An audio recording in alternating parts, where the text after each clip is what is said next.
Good afternoon all. Now, karibuni kwa today's briefing. Today we have a number of activities, main one being simulation of voting. I hope some of you are voters. How many of you are voters? Or do you just vote through your camera? So those of you who are voters also feel free to try. If you are a voter in the database that we are using, you will vote. If not, it will tell you you are not a voter here. If you attempt to come second time, the system is intelligent. It tells you you have been here before. We don't entertain visitors twice.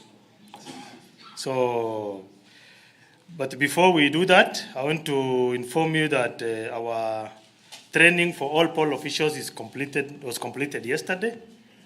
Today, they are just waiting to be deployed to their polling stations. That the deployment will happen tomorrow.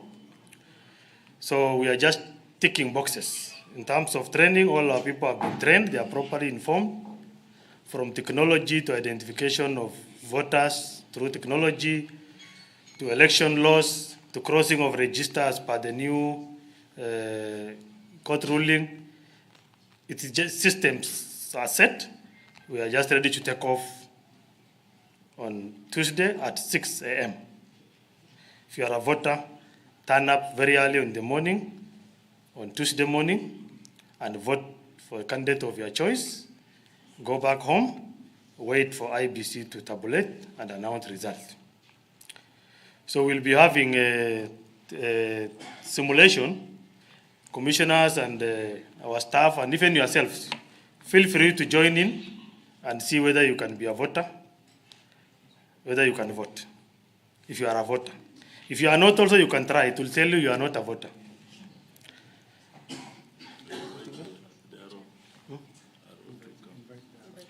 The arrow, the PO and the DPO for this polling station, karibuni and take over. Amina and Gogo. Now we are under their command. That is what happened in polling station. So you must obey the command. Karibuni.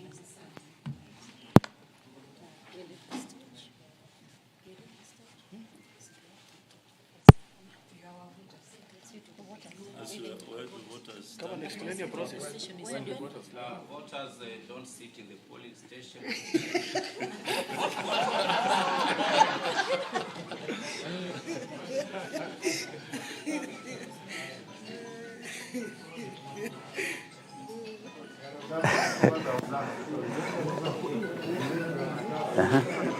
Uko nayo. Thank you. Welcome to the voting process. We will do one round of the ideal scenario, and then we will also give alternative scenarios that could unfold at a polling station. This is our polling station. As you can see, voters will arrive from this end. When they arrive, we have election officials.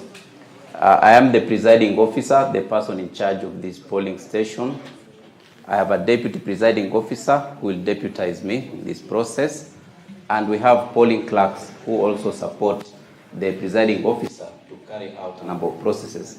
The first clerk has the KIMS device for voter identification, which is the voter identification technology. The next set of clerks have specific roles. Clerk number 2 has the printed register of voters. And then the next 3 clerks will issue ballot papers to the voters according to the elective positions. Clerk number 3 will issue the ballot paper for the presidential election and for the member of National Assembly election.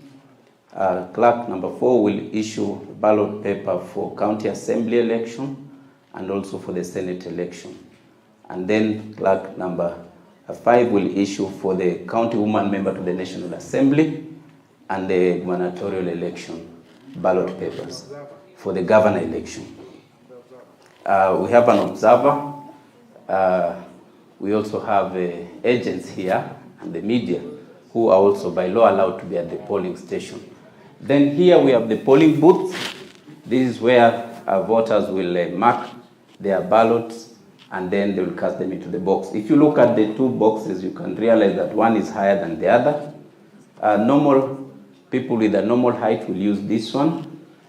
Short stature people or persons on a wheelchair may use the shorter booth so that it suits their specific needs. Then here we have 6 ballot boxes, each for the elective position. We have the presidential ballot box with a white lid. This white lid matches the color of the ballot paper for the presidential election, which is white. The member of National Assembly ballot box has a green lid, which matches the color of the ballot paper for the member of National Assembly election. Member of County Assembly has a beige lid, matching the color of the ballot paper for this election. The Senate election has a yellow lid, which matches the color of the ballot paper for the Senate election, which is yellow. And then for the woman member of National Assembly, it has a purple lid, and the ballot paper equally is purple in color. And then finally, we have the blue lid for the governor election ballot box, whose ballot paper is also blue. Now, we shall go through the voting process. We have our voters here. So the first voter comes in. Make sure you have your original identification document, the one you used to register as a voter. He issues it to the clerk, who looks at the ID and the face of the person before her to see whether it is the person. He's asking the voter to display his hands to check for evidence of prior voting. He is placing his finger on the KIMS device for identification. He's been positively identified, so he's asked to proceed to the next clerk, the clerk with the printed register of voters. He will call out the name loudly.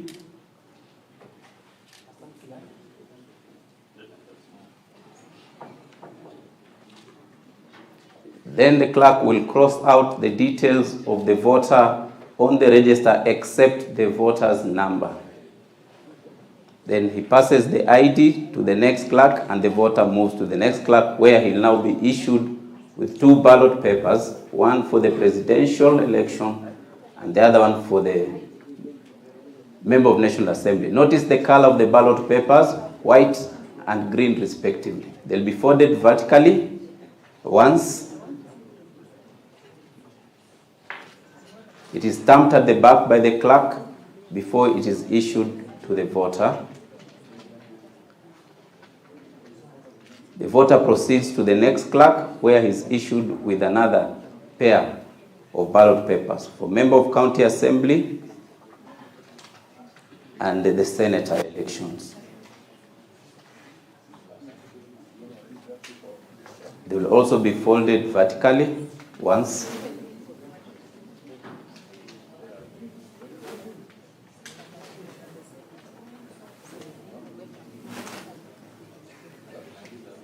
And issued to the voter. The ID is also passed to the next clerk.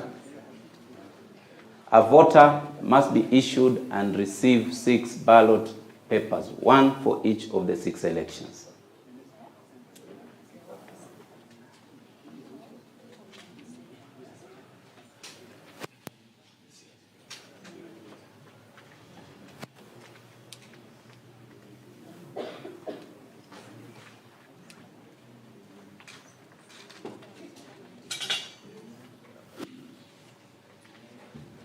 Yeah, he's receiving his last.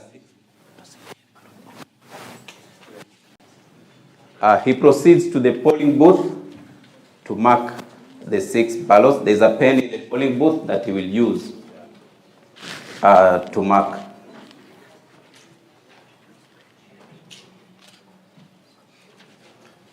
The booth has been placed in such a manner that as the PO, I'm able to see that he's not going to do anything fishy other than mark his ballot papers, but also allowing him his privacy to mark his ballots in secrecy.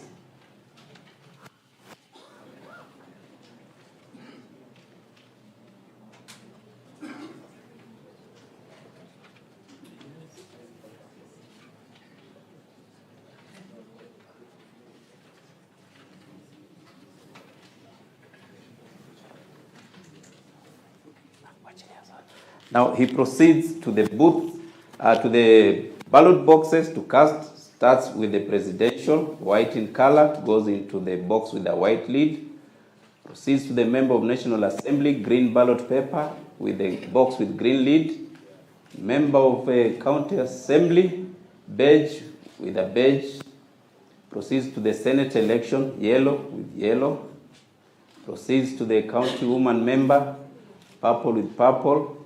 And proceeds to the governor election, blue with blue. He is then marked on his left small finger with indelible ink and is asked to leave the polling station. Thank you, mzee, kwa kupiga kura. Uende nyumbani, ungoje matokeo.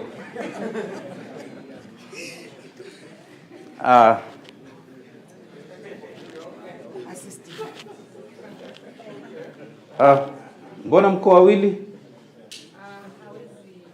Hawezi kuona. Karibu. Patia kitambulisho chako, na hata wewe msaidizi peana kitambulisho chako pia. So they have come, two of them. One has a challenge with her sight, so she has come with her own assistant to help her to vote. The law allows that if a voter comes with their own assistant, then they'll be allowed to vote.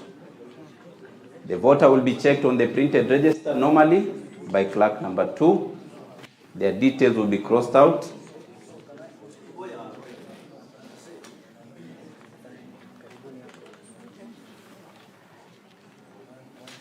Now, before they are issued with the ballot papers, I must do one very important legal requirement. The assistant must be of the age of majority, must have an ID card, doesn't have to be a registered voter. Then I will ask the assistant to fill this form. It's called Declaration of Secrecy form by a person assisting a voter. So that, because she will know for which candidates this voter has voted for, she must maintain the secrecy of that choice for the rest of her life. So she must sign this declaration of secrecy. Now they can proceed and receive ballot papers.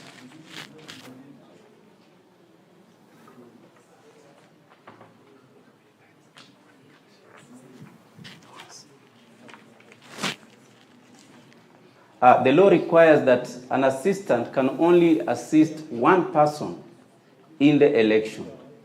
So you will notice that after they have voted, the voter will be marked, the assistant will also be marked, so that she cannot come back to assist another voter. And because this voter has come with her own assistant, we will allow them to go to the booth without our interference to mark and then cast the ballot accordingly.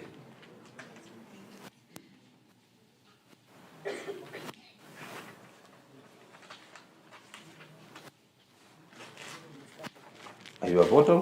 Yes. You need to be identified first. You've been identified? Yes. Perfect.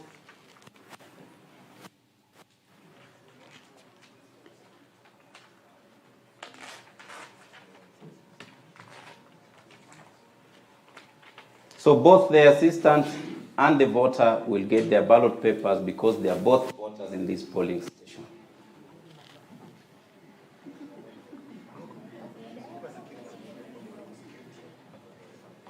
Security officer, maintain order. Only one voter to come in at a time. Well spaced, observe COVID-19 protocols. 1.5 meters between voters.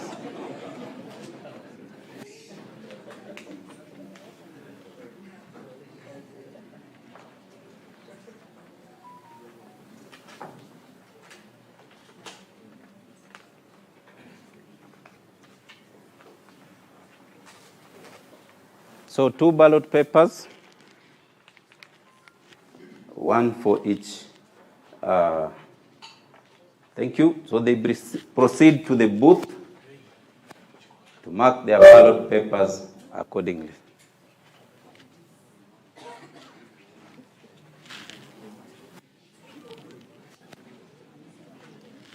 They're allowed to do it in private.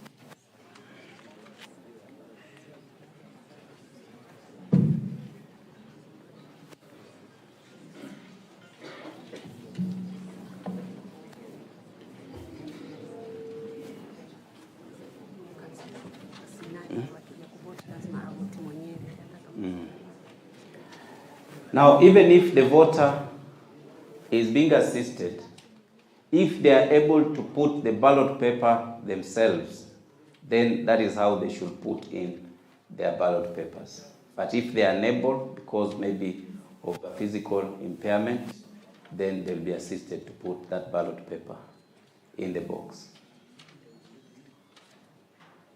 And because this particular voter has a seeing problem, then they might be assisted to put the ballot paper in the box. But some are allowed to fill and put, they can do so.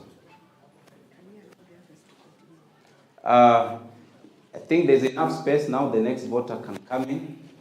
Next voter can come in.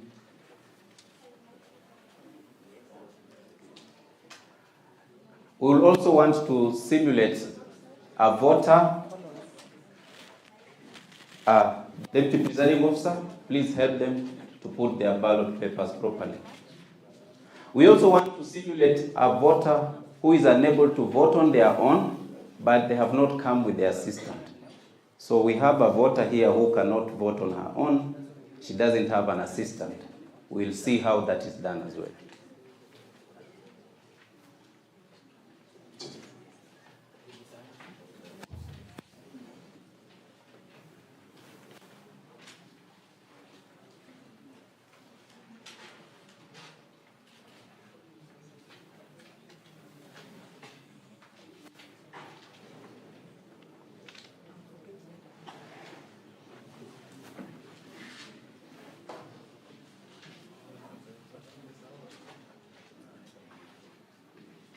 So you can see the voter is being assisted to put the ballot paper herself by the assistant.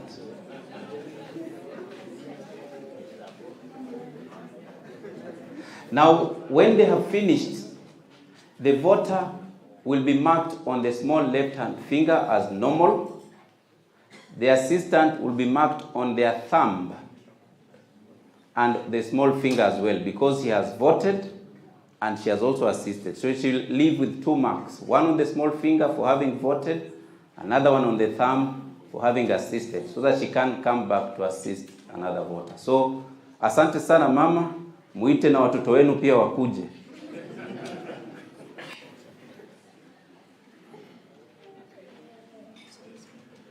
Yes, sir.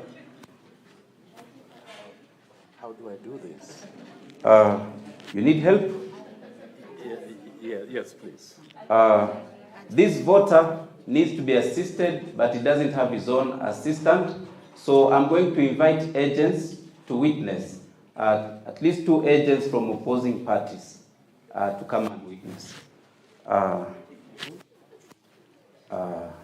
Agents, this voter is unable to read and write, so he cannot be able to vote on his own. So we are going to assist him to vote. He'll show us, tell us which candidate he wants to vote for. And mzee, unajua kuandika mwenyewe? Si nzuri sana. Wacha nikusaidie kuandika. Unataka nani kwa hii president? Huyu. Huyu? Agents, have you seen that mark for that voter? Yeah. Okay. Kwa hii ya mbunge, unataka nani? Huyu. Agents, mnaona? Huyo. Hii ya MCA unataka nani? Hapa. Huyu. Agents, mnaona? Hiyo. Hii ya senator unataka nani? Huyu ndio mtu wangu. Huyu ndio mtu wako. Agents, mnaona? Ndio hiyo. Hii ya mama mbunge unataka gani? Na wawili. Wawili? Unaweza pigia mmoja tu. Kwa sasa. Okay. Huyu. Agents, mmeona hii? Na hii ya governor unataka nani? Governor. Utaki hawa. Utaki hawa? Yeah. Utapigia yote. Kuna mwingine? Wewe ndio unachagua. Okay. Okay. Bas hapa. Hapa. Agents umeona hiyo? Asante. Sasa utachukua hizi kura zako. Utaenda kwa masanduku pale. Okay. Na utaweka. Agents, tafadhali mrudi kwa viti zenu. Thank you, agents. So he proceeds to the boxes. Mzee utaweka kulingana na rangi ya ballot paper na kifuniko cha sanduku la kupigia kura. Hakikisha zimeenda kulingana na rangi yake. Kama uko na shida utaniambia nikusaidie kuweka kwa sanduku la sawa. Sasa hii na hii. Hapana, hii ni pale mwisho. Okay. Chukua hii hapa. Hii ndio hapa. Ndio. DPO msaidie. Mpigaji kura mwingine tafadhali. Naona huyu ni mjamzito na mmemwacha asimame. Mngemwacha apite paka mbele, asisimame sana. Mama mjamzito mnamruhusu aingie mbele. Asante. So this voter is expectant, heavily expectant. We give them priority voting so that they are able to come in. Pardon? You are unable to identify? So I have to do the name. You've not been able to? Yes, it's not. Yes. These voters, biometrics have not properly identified her. So we are going to use the complementary mechanism for identifying her. So we will use her ID number as alphanumeric search to see whether the device will produce her details. I'm still unable to see. You are unable to see her? Okay. Now, if we are able to do that, before you proceed to the register, we'll do one small thing. We'll take a picture of you holding your ID card using the device. Then I will authenticate with my fingerprint that I've taken her image, and then she will proceed to the printed register. Check out.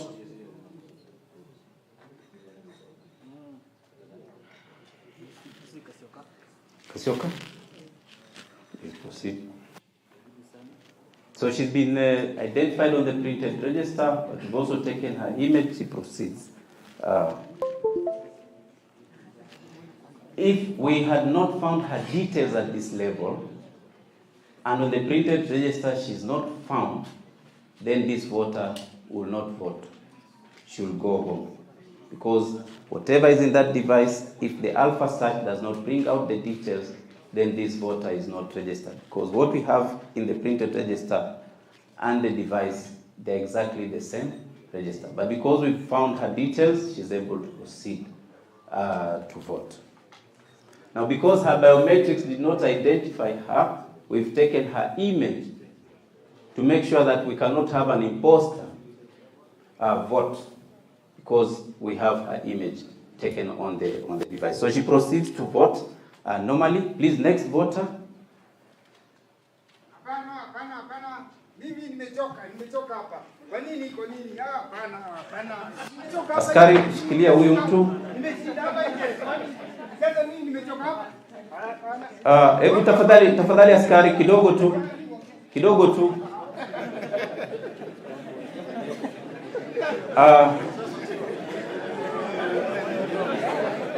You've seen a rowdy voter being handled by the security officers.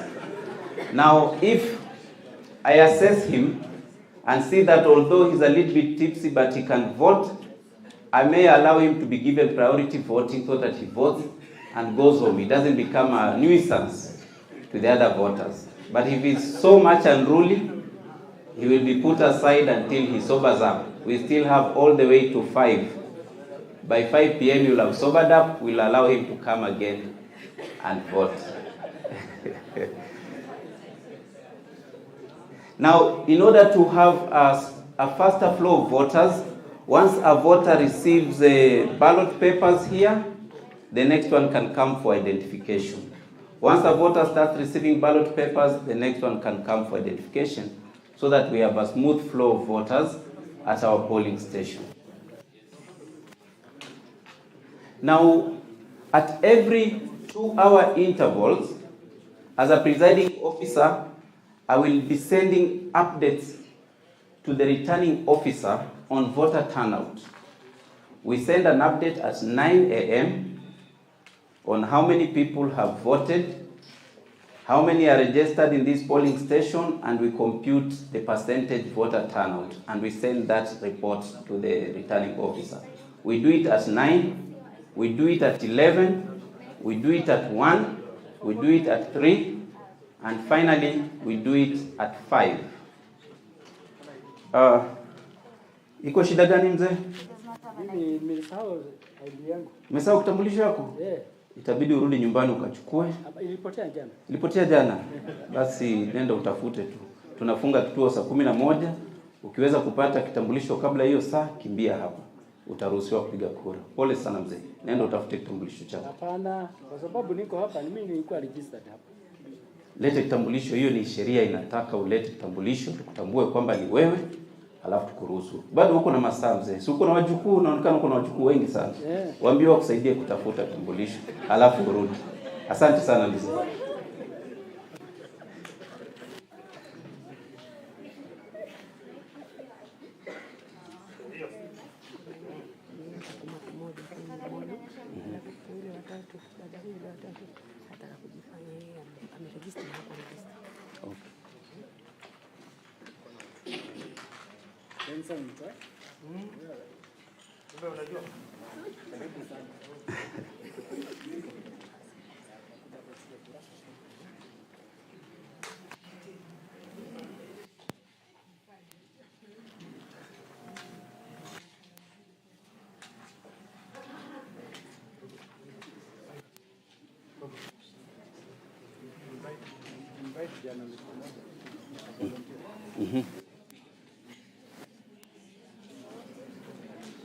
Cameraman, kuna mmoja anataka kupiga kura?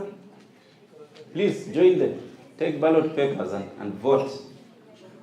It's free for all voters, provided you are registered here.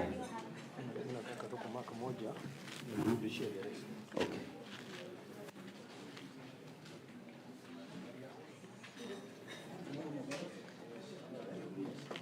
So once he's receiving ballot papers, the next one can come for identification, so that we have a smooth flow of voters in the polling station.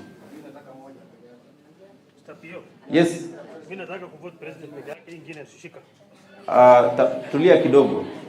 Mimi sitaki candidate ingine, nataka tu Sasa sitaki rudisha. Ngoja kidogo mpigaji kura. Umeweka alama kwa hizi zingine? Sitaki. Na umeweka alama hii ya rais. Sasa kuja nikuonyeshe vile utafanya. Weka hiyo ya rais hapa kwa sanduku. Hii tu ndio nilikuwa natafuta. DPO msaidie kuweka hizi zingine kwa masanduku yake. Hivi sijaweka alama Haina shida mzee. Weka tu, lazima zirudi kwa masanduku yake. Sio hiyo, sio hapo. Hapana. Hii hapa, weka hii.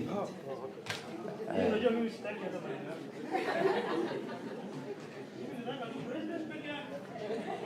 Now, this voter wanted to vote for only one election. So he wanted to give back the remaining 5 ballot papers to the presiding officer. But the law does not allow that. We cannot have them open here. So we ask them to put them in the respective ballot boxes, so that at the end of it, we are able to account for every ballot paper. But because they are not marked, during the count, those ballot papers will be rejected, but at least we are able to account for every ballot paper that has been issued to that voter. We have a problem here? Yes, what's the problem? He says that he only wants... Askari, please rudisha hao wengine nyuma. Tunataka waingie mmoja mmoja. Rudi nyuma tuingie mmoja mmoja. We cannot crowd a polling station. Yes, mkuje mmoja mmoja, one at a time. Yes. Tutapigia deputy president. Deputy president ameunganishwa na presidential candidate. Kwa hivyo utachukua hiyo ya rais, utaona ndani deputy president, utaona ndani president candidate. Kwa hivyo chukua tu.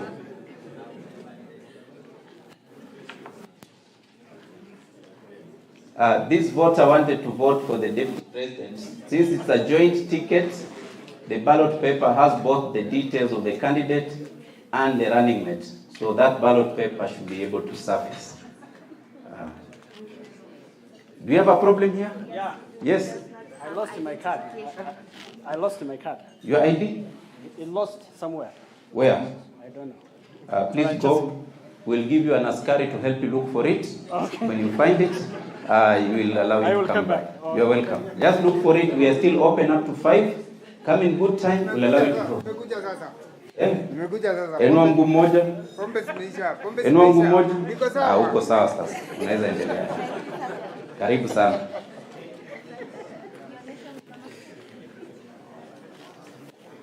This voter is now okay.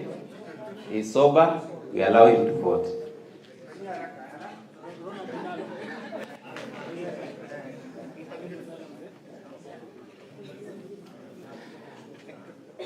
So it is now 3 p.m. I'm sending my next update to the returning officer on the voter turnout at this time. I'm also doing a check on the number of ballot papers that I've issued to the voters during this process.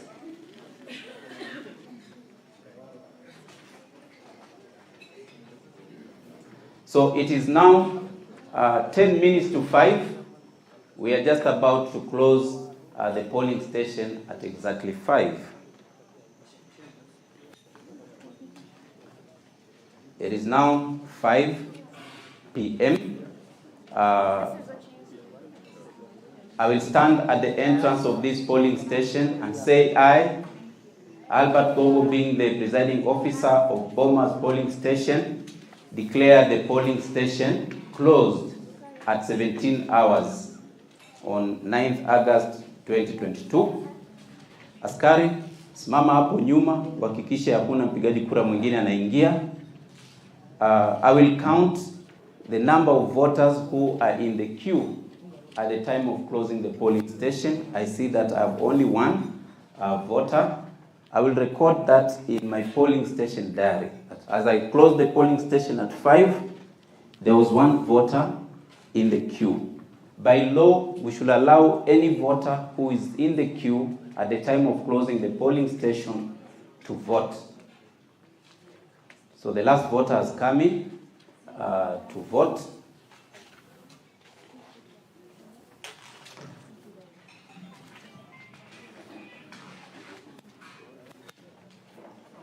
It's being checked.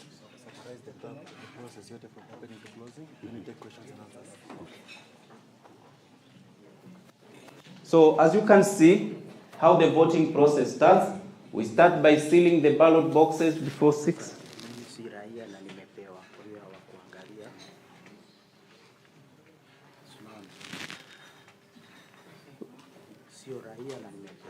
Askari, kuja na kuwa huyu. I am not a citizen, but I have passed through the process and I have been given a ballot paper. Nyakuwa huyu, ballot paper lete basha. Askari, weka pingu huyu. Clerk, yule amepitisha huyu. Chukua huyu pia, lete hawa wawili. Why did you clear a voter without valid Kenyan documents? Arrest, no, come round. I want to give you some money. Please take her up. DPO, please sit down at her position. You'll be clerk number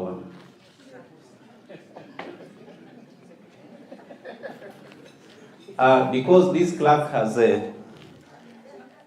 tried to do what is illegal, we've had her arrested. The imposter is also arrested. I've replaced the clerk with my deputy presiding officer so that voting will continue as we process those criminals using the provided legal mechanisms. So polling can never stop, but I will record that in my incident page in my polling station diary because that is a major incident. So I will record it in the incident section of my polling station diary. So voters will come in one after the other, depending on the scenario. You saw the different scenarios. A voter who is identified biometrically and is allowed to proceed, receive ballot papers, mark the ballot papers, put them in the box. They get marked on their fingers and they leave. A voter comes in, unable to vote on their own, but they have their own assistant, they are allowed to go through the process. Both the voter and the assistant must be marked on different fingers so that they cannot come back, either to vote again or to assist another voter. We've had a case of a voter who came in, could not vote on their own. They did not have an assistant. We invited agents to witness that process. You saw the issue of a criminal coming in.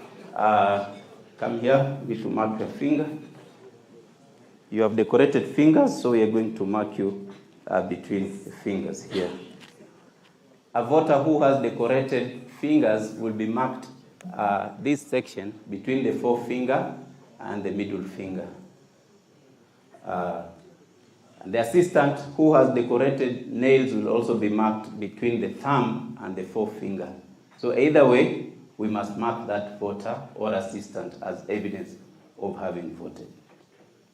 So I said during the voting process, we send regular updates at 2 hours intervals to the returning officer so that the returning officer can monitor whether the voting process is smooth or whether the numbers are something that he might want to investigate. So every 2 hours, we close the polling station at 5. If there are still voters in the queue, we allow them to vote. Immediately the last voter has voted, then I will seal the apertures of all the ballot boxes. DPO, come and seal these boxes. We will record the serial number of the seal used to seal the apertures of the respective ballot boxes. What we do next is we collect all these materials that were used during the polling, unused ballot papers, the marked register, all these rubber stamps for Iebc that were used during the poll. We put them in packets and seal them because they have no role during the count. We don't want to have naked ballot papers during count. That's when the issue of stuffing of ballot papers or ballot box comes in. So we must seal every unused ballot paper, the counterfoils of the used ballot papers, the printed register, and all materials that will have no role during the count will be put in sealed packets in tamper-proof envelopes. So that is the voting process. Any questions? You can take one here. Yes, please.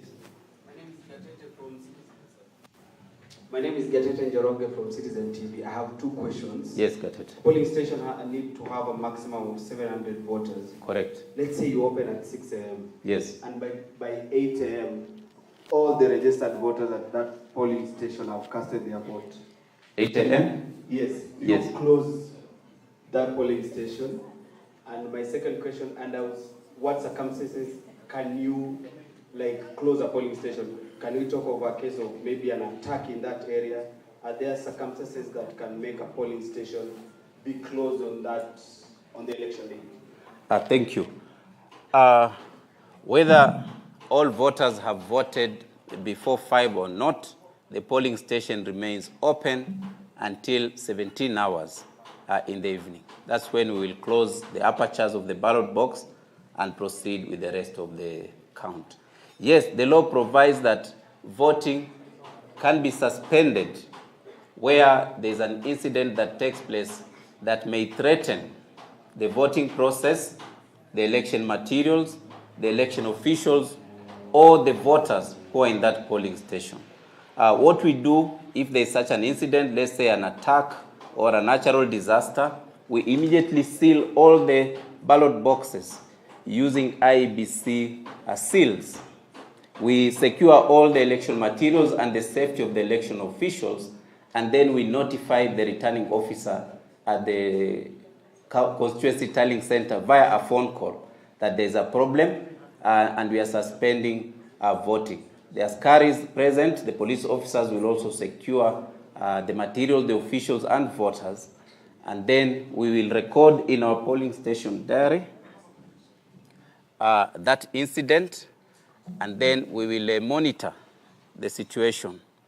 If everything comes back to normal, then the presiding officer will declare that voting is resuming. We'll record the time that it's resuming. We see how much time we had closed that polling station. We must make up for that lost time after 5 p.m. So yes, the law provides for circumstances where voting can be temporarily suspended. Yes, please. My name is Leila Mohammed from NTV. In the past, we've seen the voters card being a critical document for the voting process. But as of now, you speak of only the ID, the national identification card, and the passport. For clarification of those voters who still believe the voters card is important, can you talk to that? Thank you for that question. The law recognizes two documents for identifying a voter at the polling station. One, it is the national identification document, the document that the voter used to register as a voter. And secondly, it is a Kenyan passport that the voter used to register as a voter. Whether it has expired or not, provided they have that passport, they also come with the current passport to show that they are still citizens of this country, but we shall use the document that they used to register as a voter. So the voter's card is no longer there in law. What we give voters is an acknowledgement slip. It's a receipt, which is a token to show that this voter has been registered, but it is not a requirement during voting. Thank you. Yes, sir. I'm one of the international observers. I would like to ask if somebody put the wrong ballot box on each vote, what will happen at the end of the day when you are tallying the vote? And the second question, it relates to what Madam was asking. What causes the biometric voter? The system didn't recognize technically what causes what. We have seen the case now. A lady, she came and the system didn't recognize her biometric. So what do you think that it may happen during the election? Is that a big number? Those who the system didn't able to recognize their biometric features? That's a two questions. Thank you. It is possible for someone's biometrics to wear out depending on the nature of work they do. That's why we have the complementary mechanism where we can use an alphanumeric search. We search with the ID number. If indeed they are registered voters, their details will be displayed on the KIMS tablet, and then we'll proceed with them normally. Because what we do is, at a polling station, we have 700 voters maximum. So when the voter brings their biometrics first, we're actually comparing that fingerprint with 7,000 other fingerprints, including 9 of her own. So if the biometrics don't identify her, we use the alphanumeric search. So if their details are displayed, the system will prompt for her biometrics again 3 times. In the second run, we are comparing her fingerprint with her 10. So the chance of identification is much higher, because in the first instance, we were comparing a fingerprint versus 7,000. Now we are comparing a fingerprint against 10. So there's a higher chance for the voter to be identified. But still, if they are unable to be identified biometrically, but their details have been displayed on the register, then we know this is a registered voter, and therefore we process them normally. Yeah, but those cases are normally a minority. In previous elections, there have been very few, but there's a process in which we can handle any scenario that unfolds during voter identification. So I have 2 questions. One, in your consistent updates, you mentioned that there shall be an assistant to the polling station for the people with PWs. In this scenario, we saw a voter coming in with an assistant. Yes. So second question is a concern from the citizen. The imposter and the clerk who were arrested just minutes ago are still loitering around. Thank you. Yes, the law provides that a voter can come with their own assistant, and we encourage that because the secrecy of the vote is between the voter and a trusted assistant. So we encourage that a lot so that the secrecy remains between the voter and their assistant of choice. But in the event that they have not come with an assistant, they will still be able to vote, assisted by the presiding officer, witnessed by agents, to make sure that the choice of the voter is respected. So does it mean that the presiding officer understands the sign language and all the difficulties that are involved? Presiding officers may not understand all the sign languages, but such voters, we encourage them, and we've been very consistent in our voter education that anyone with an impairment of any nature, they should come with someone who understands their language so that they can be assisted by that person, either a family member, a colleague, or someone who can help them to vote in secret. Yes, thank you. Yes, sir.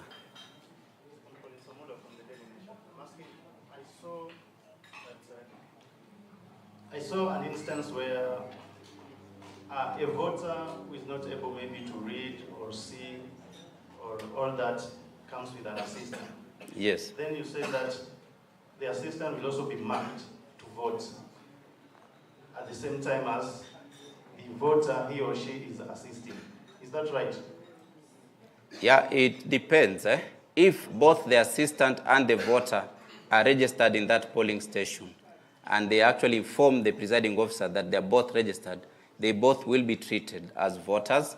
But when they proceed to the booth, they will mark as a pair, one assisting the other. They will put their ballot papers in the ballot box as expected, and then the voter will be marked on the small left-hand finger as having voted. The assistant will be marked twice, on the small left-hand finger because they have voted also, and secondly on their thumb because they have assisted a voter. So with the mark on their small finger, they cannot come back to vote again. With the mark on their thumb, they cannot come back to assist any other voter in this election. Then you talked of the signing of the form of secrecy. Yes. Does this also apply to agents? In that case where you have agents, yes. Witnessing. Yes. Yes. Does it also apply to the agents? Yes, for the assistant, they will sign a declaration of secrecy form. We call it Form 32, a declaration of secrecy by a person assisting a voter. Agents must take an oath of secrecy before they are admitted into a polling station. So all participants in the poll process must take an oath of secrecy, including the presiding officers, the deputies, and the clerks. All of them must take an oath of secrecy. Thank you. Okay. Okay, my name is Ibrahim from the Standard. When you are talking about the regular updates to the RO, yes, you talk, the purpose actually you say is to find out whether the voting is smooth or there's a problem that requires investigation. So what is this investigations and who does it? Secondly, I just want you to take us through how many kinds of ballots do we have? Rejected, stray, spoiled, burning. I mean, can you just explain what each means so that we don't use them interchangeably? Then the last question for me is, as the media, at what time do we have that, the idea of knowing the total number of the votes cast so that we start tabulating about the possible 50 plus 1%?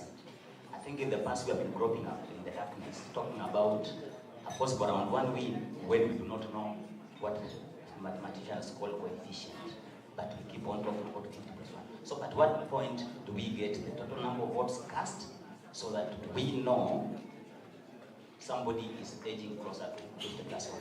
I hope you understand. Yeah, to the first question, the regular updates.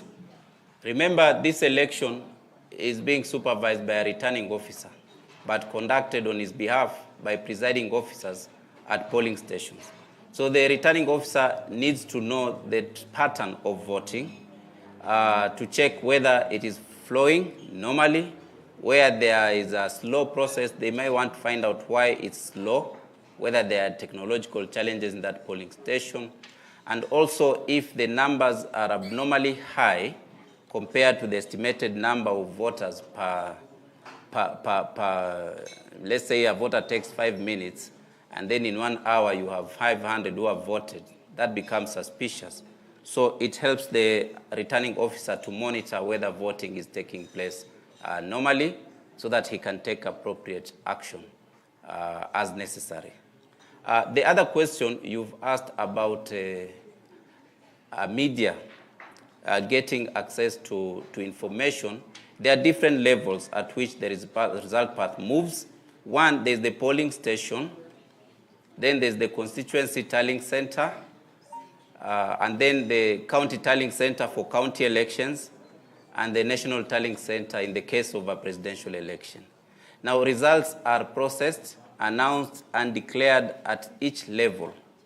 So for you to get final results, you must be located at an appropriate tallying center. What you will get at a polling station are the results as declared by the presiding officer in that polling station. So as media persons, you may need to aggregate from all the polling stations in the countries for you to get that data. There are 46,229 polling stations in the country, so you need to have access to all those results for you to aggregate nationally. At the constituency tallying center, the returning officers will collect those results accordingly. They will collect presidential election results from Form 34A into Form 34B. They will also collect similarly in Form B for the other 5 elections. For the elections of member of National Assembly and member of County Assembly, they actually declare those results and issue certificates to the winners at the constituency tallying center. So those results are concluded there. For the other 4 elections, the election of governor, they collect the results into Form 34B. For the county elections, they will collect for governor elections Form 37B. For the Senate election, Form 38B. For the county woman member to the National Assembly, they will collect in Form 39B. Now, Form 34As from all the polling stations in a constituency, together with their collation Form 34B, will then be transmitted physically by the returning officers to the National Tallying Center, where they'll be delivered to the chairman of the commission, who will then do the final tally for the presidential results. So the chairman is the one who will do the 50% plus 1. He will also do the percentage votes scored by each voter in the 47 counties to establish whether any of them has garnered 25% in at least a majority of counties, that is 24 counties. Now, armed with these results, then the chairman will make a determination whether there is a winner in the first round of the election. If there is, then the chairman will declare the president-elect and issue a certificate to the president-elect. If in the results, the chairman establishes that none of the candidates has met the threshold of 50% plus 1 vote, and 25% in at least a majority of counties, then the chairman will declare appropriately that a fresh election will be held within 30 days from the date of the. It has a number of features as anticipated in law that will make it inadmissible to be counted. Such a ballot paper will be rejected, and it will be called a rejected ballot. I want you to notice that I've said a valid vote and a rejected ballot. We don't have a rejected vote. It can only be a rejected ballot. A vote is one that is in favor of a candidate. Now, we reject a ballot paper based on provisions of the law. It is defined in the regulations how we reject. If you go to Regulation 78 of Elections General Regulations, you will find the circumstances under which a ballot paper will be rejected. One, if it has been marked for more than one candidate, then the intention of that voter is not clear, so we reject it. You saw a candidate who refused to mark a number of ballot papers for elections he was not interested in. Such ballots will also be rejected because they are not in favor of any candidate, they have not been marked. A ballot that also bears serial numbers that don't fall within those issued in that polling station will also be rejected. A ballot paper that does not bear the security features as given by the Commission in the specifications of ballot papers will also be rejected. So those are some of the criteria. Also, a ballot paper that is marked in such a manner that the identity of the voter is obvious, like their name or signature, such a ballot paper will also be rejected. So it will be stamped on the face with a rubber stamp called Iebc rejected. Now, the other ballot that could come out during the count is a ballot paper we call stray ballot. As you can see, the ballot boxes have unique colors for the leads and also the color of the ballot paper, and the name of the election is clearly on the ballot box. Any ballot paper that ends up in the wrong ballot box, it will be marked as a stray ballot and it will not count in that election. Another ballot that could surface during the count is a ballot that is a vote that we call disputed vote. Now, this is a vote that the presiding officer has awarded in favor of one of the candidates. They have looked at the ballot and the mark, and they have, in their opinion, they have awarded it to one of the candidates. But an agent will say that, in their opinion, that ballot should not be given to that candidate. So the presiding officer has awarded, but a candidate or agent is disputing that decision of the presiding officer. So such a ballot will be stamped disputed. But according to the law, the decision of the presiding officer will hold, although a dispute has been raised on that particular ballot. So it will be stamped with the Iebc rubber stamp disputed. But in the count, it will count still in favor of the candidate that the presiding officer had awarded it to. So those are the kind of either votes or ballot papers that could come out during the count. And each is provided for in law, and it is accounted for accordingly, either in the statutory result declaration form or in the polling station diary, as the case may be. Like stray ballots are recorded in the polling station diary. Spoiled votes are recorded in the PSD and the reason why it is spoiled. We also have a statement of rejected ballots, which is a form 41. We record the serial number of the ballot paper and the reason why it was rejected. So we account for all these ballot papers that way. Thank you very much. Yes, sir. Noémie Chalon from Africa Intelligence. We've seen some very courageous Askaris taking out big threats, but what if there are more people also threatening the safety of the vote? Are there also backup Askaris not far able to intervene? And second, are the Askaris deployed in their own polling stations so they are able to vote? Because there are 150,000, I think, nationally to be deployed, and if they cannot vote, that might also be an issue. Thank you very much. Thank you. Yes, we have police officers, armed police officers manning every polling station. We have 2 in each polling station.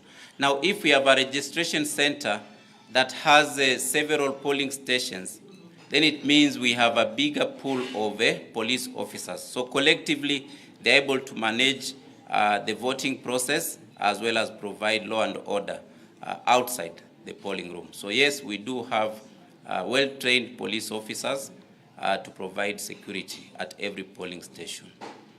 Yeah. Will they vote on the site also? It is not automatic. It depends on where they have been posted. If a police officer is registered in Mombasa and currently posted in Nairobi, and they were not posted in time for them to transfer their vote, then they'll not be able to vote. But if you are lucky to be posted at a station where you are registered as a voter, you will be allowed to vote. The same is the case for the polling clerks and every other official. if you are posted in a station where you are registered, then you will be allowed to vote as well. Yes. Yes, sir. Ndio. Mpiga kura anapaswa kuchukua jumla ya dakika ngapi kwa shughuli yote mzima? Alafu swali la pili, ukifika kwa kile kibanda alafu niweke tiki kwa mali sipo nataka ama sipo natarajia. Unajua nimekosea. Naweza rudi kwa makarani alafu nipatie kura zingine. Asante. Kama mlivyoona muda ambao mpigaji kura, na natumai wanahabari huwa ni watu wa kuchapchap. Nafikiri mmefanya hesabu mtu amechukua dakika ngapi wale walikuwa wanapiga kura hapa. Labda takriban dakika 3 kwa kila mpigaji kura ama chini, kulingana na vile mtu anaweza kuweka alama haraka haraka na kusonga mbele. Inachelewa kidogo ikiwa tunahitaji kumsaidia. Kwa mfano tunaita agents kuja kushuhudia vile tunasaidia, inachukua muda kidogo. Lakini kama ni mpigaji kura mwenye uzoefu, anaweza kuchukua hata chini ya dakika 2. Punde ametambuliwa na amepata karatasi za kupigia kura, anaenda haraka sana. Swali lako la pili ni kwamba katika kituo ziko njia tofauti za kusaidia wapigaji kura. Kwa mfano kama umekuja na msaidizi wako, mnaruhusiwa kuenda kwa usiri, mpige kura na muendelee. Kwa hivyo hiyo huwa haina kuingiliwa. Ama ulikuwa unaulizaje? Ukiharibu. Asante. Mmesikia hapo nyuma nikitaja kuhusu spoiled ballot paper, si ndio? Sasa hii ni hali ambayo mpigaji kura amepatiwa ballot paper, ameingia kwa sanduku la kuweka alama na anaweka alama vibaya, njia ya kwamba that ballot paper will be rejected. Itakataliwa wakati wa kuhesabu. Kwa hivyo anafaa kuenda kwa presiding officer. Amwambie nimeweka alama vibaya na ningeomba nipate karatasi nyingine ya kupigia kura. Presiding officer atamsaidia yule mpigaji kura kwa kumpatia karatasi nyingine ya kupigia kura kwa hiyo election. Atarudi kuweka alama na ataendelea kupiga kura. Lakini ile kura ambayo ameharibu ndio ile tunaita spoiled ballot paper.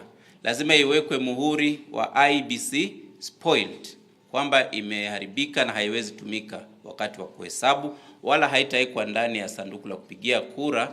Itawekwa kwa bahasha maalum for spoiled ballot papers for that particular election. Now we will record the serial number of the spoiled ballot paper. We shall also record the serial number of the replacement ballot paper. Remember, we must account for every ballot paper. Every time we issue a spoiled ballot, it means the number of ballot papers issued is more than those who are able to vote. So to account for that difference, we record the serial numbers of the replacement ballot papers for that voter. And we also record the reason why it is spoiled. Because sometimes a ballot paper could be marked properly for candidate X, but this voter wanted to vote for candidate Y. So he says, I've marked for X, but I'd wanted to vote for Y. So someone looking at that ballot paper will wonder why it is spoiled, yet it is properly marked for a candidate. So if the reason against the serial number says marked for wrong candidate, then it becomes clear that although it was marked properly, it was for the wrong candidate. So it is purely to account for every ballot paper and to remove any mischief of having spoiled ballot papers or rejected ballot papers whose reasons are not properly explained in our records. Yes, sir.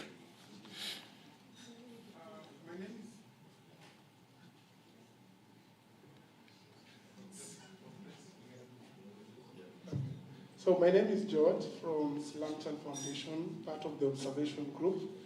I have a concern for a vote to be valid inside a ballot box. It must have a stamp at the back.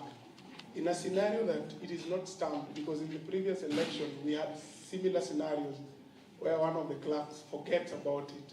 So how will that be handled? Then the second question is about COVID, and maybe the chair will respond to it at the appropriate time. We've been having issues about people saying that if you not have a mask, you'll not be allowed to vote. So maybe a clarification on that needs to be put out in public, so that if I'm a voter from the slum setup and I don't have a mask, I know that I still have a chance to go and vote. Thank you. Thank you. You've appropriately put it. The chair will give the commission position on that, but I will. I say what I know. Okay. Let me begin with the first one, where you talked of stamping of at the back. Yes, it is a requirement that every ballot paper must be stamped at the back by our clerk. Now, the clerks are well trained on that particular.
Good afternoon all.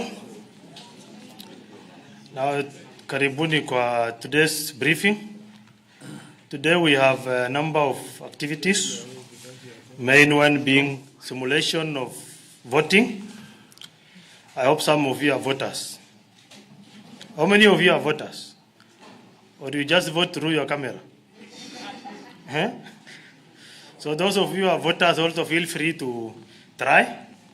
If you are a voter in the database that we are using, you will vote. If not, it will tell you you are not a voter here.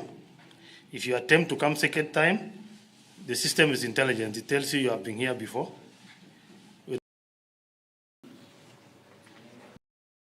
Ask which candidate you want. It's free for all voters, provided you are registered here.